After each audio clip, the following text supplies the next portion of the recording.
నలుగురు వ్యక్తులు వారి స్వార్థం కోసం ధరణిని తీసుకొచ్చారన్నారు మంత్రి పొంగులేటి. ధరణి వల్ల సామాన్య రైతులు ఎన్నో ఇబ్బందులు పడ్డారన్నారు.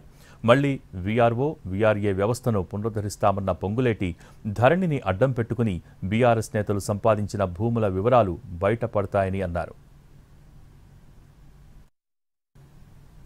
ఆనాటి పెద్దలు ఏవైతే అక్రమంగా ధరణిని అడ్డం పెట్టుకొని ప్రభుత్వ స్థలాలు కొన్ని కబ్జాలు జరిగాయి, ఈ భూభారతి చట్టం ద్వారా అవన్నీ కూడా బయటికి రాబోతున్నాయి.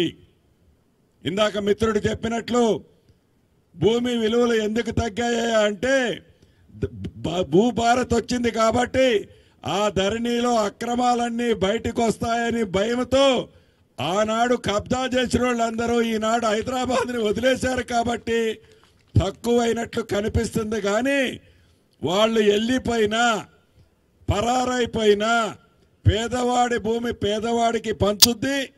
భవిష్యత్తులో హైదరాబాదే కాదు తెలంగాణ రాష్ట్రంలో రియల్ ఎస్టేట్ అద్భుతంగా ఉంటుందని కూడా ఈ వేదిక మీద నుంచి